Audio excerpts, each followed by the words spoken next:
Hello, everyone. My name is Nikki. I'm a senior at Gallatin studying Latin American women in the media.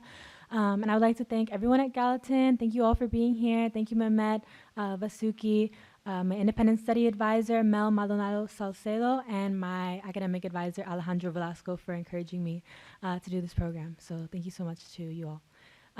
So this summer, I was working with an organization called Al Otro Lado, based in Tijuana, Mexico, and specifically the San Isidro point of entry into the United States, in a time where we're still being affected by Title 42, which is a COVID-era policy that is, in my opinion, extremely unjust for migrants and the right to asylum.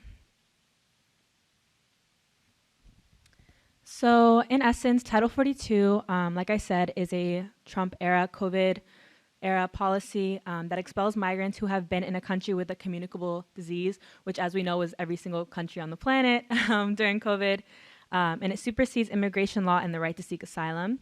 The end of Title 42 was actually blocked by a federal judge, which is why it's still in place today.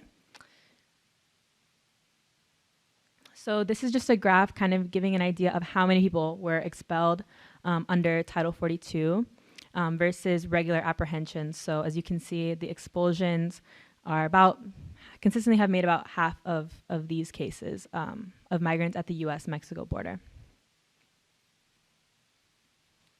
So this actually ended up being counterproductive to public health efforts because it kept people who desperately needed medical attention at the border from getting the care they needed on the other side. So families have also began to self-separate to decrease odds of expulsion, which is why we've had an uptick in unaccompanied minors, which I'll get into in just a moment. And then there's also been heavier border policing, which obviously has increased the amount of violence that's happening on the border and the abuse of power by Border Patrol agents.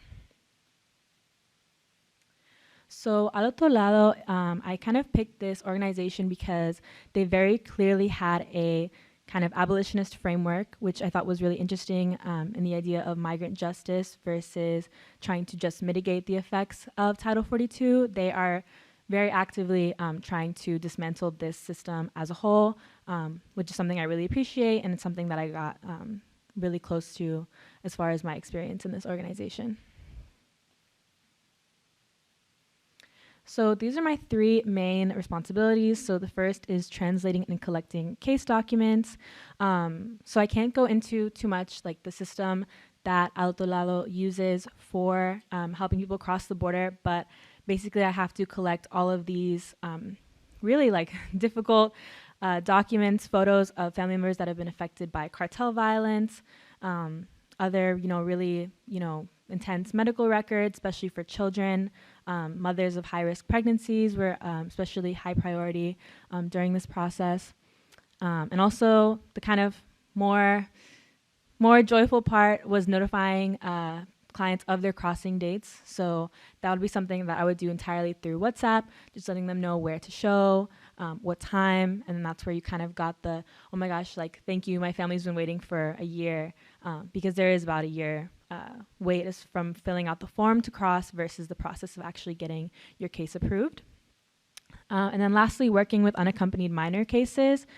These are especially unique because they're not actually handled by immigration, they're handled by Children and Family Services, which is why a lot of families choose to self-separate in the hopes that their child will be able to get across to a resident family member, and eventually they'll be able to come reunite with their family.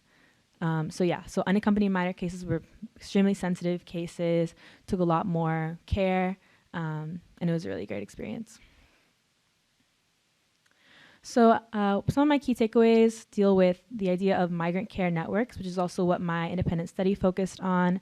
So these shelter communities are actually extremely savvy when it comes to advocating for themselves. A lot of phone numbers were passed around for different organizations that were doing this kind of work.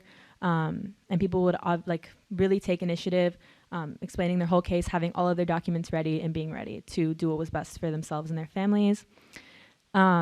I also noticed that in a way, this is a non-governmental, nonprofit organization, and they really were able to embody this abolitionist framework through all the training, through everything that they do, for the litigation teams that are like specifically pursuing lawsuits against these detention centers. And then also the fact that new laws create new loopholes. These people that have really thought about what migrant justice means have been able to find ways to get people across the border, despite the fact that a very fundamental right, which is the right to asylum, has been taken away from these families. So yeah, so thank you so much.